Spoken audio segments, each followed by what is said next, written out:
to recall the grace given to Francis, and to ask through him to live the Holy Gospel of our Lord Jesus Christ, to place ourselves in an attitude of listening, seeking, and discerning in order to know what the Lord is asking of us here and now, to motivate ourselves to assume an attitude of conversion in order to recognize our infidelities and mediocrities, and to be able in this way to refound our life and mission on the gospel.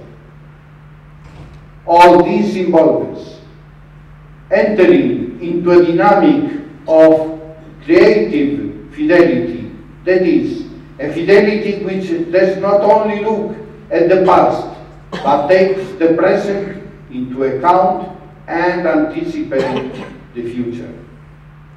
Involves also rereading and reincarnating the charism in its spiritual and missionary dimensions in the cultural reality of today. Involves radicalism, to return to the roots and basics in order to be more significant and to recover a certain visibility of our life mission, which stems from the quality of our life. Finally, refoundation involves a review of the structures, both mental and material, so that this may be at the service of life, and life may animate them. To discern, project, and celebrate. The project, the grace of our origins, could be summarized in three dynamic verbs: discern, project, and celebrate. To discern, listen in order to change life. Discern implies allowing ourselves to be questioned by the radical requirements of the gospel, by the rule brought up to date by the general constitutions, and by the signs of the times. The gospel, rule, constitutions, and signs of the times are like the manuals which show us the way to follow at this crossroads of eras. They cannot be separated, and therefore one cannot ignore the others.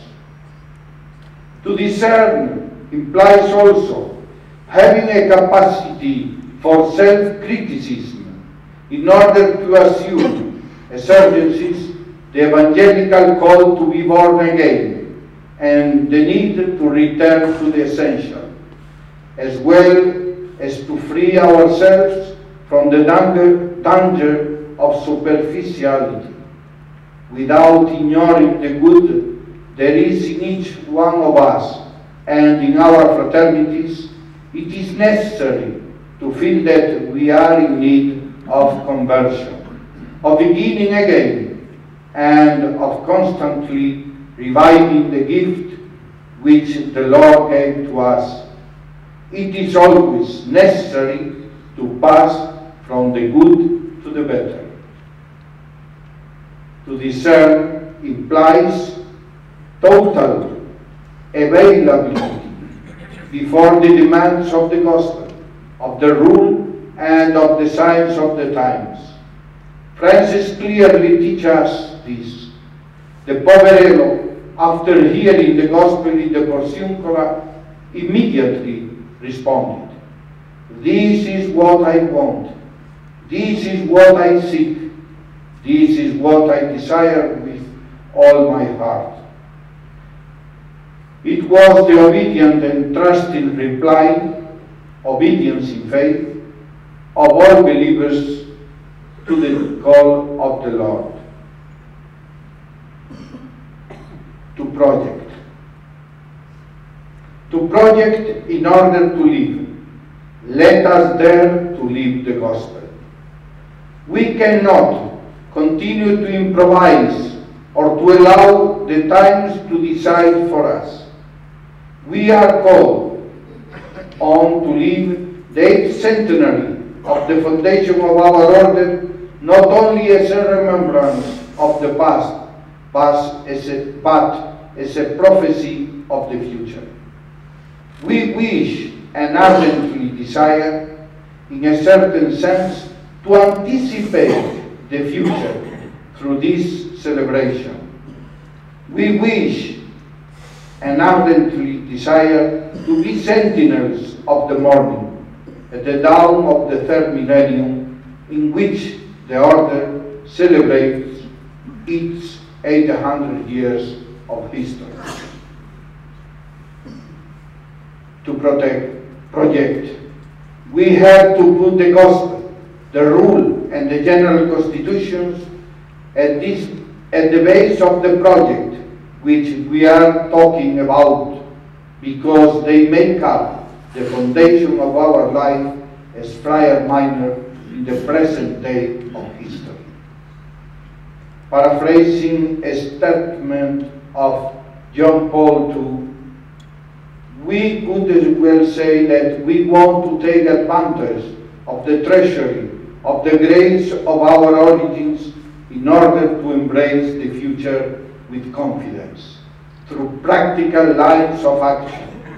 It is not a question, therefore, of another theoretical project, but of a practical project begun in order to live all we have promised, a project which will help us to pass from the orthodoxy to orthopraxis by carrying out concrete and prophetic options which come to form part of the provincial, local, and personal projects of life. We have to remember once again, in this context, the call to creative fidelity, which should start out from an authentic reflection on the essential values of our life, just as they are proposed in our priorities. All this will be only possible if we take an attitude of genuine evangelical seeking and discernment in order to distinguish what is of the Spirit from that which is contrary to Him, and therefore to decide which direction our path of personal and institutional transformation must follow. Finally, to celebrate by making restitution. We must always, but especially during the years 2008-2009, want to celebrate the gift of our vocation by restoring all we have received from the Lord to the giver of all good, to the Church and to the world through words and life. To celebrate means to be aware that we have received a gift on being called to be Friar Minors. It means to make a memorial, that is, to bring the gift and the response up to date. It means to make a restitution, that is, to return all we receive from the Lord to the Lord and to the others, through words and deeds. We cannot celebrate the grace of our origins, the ultimate objective at which the celebration of the 8th centenary aims, if it's not in function of courageously reproducing the enterprising initiative, creativity, and holiness of Francis.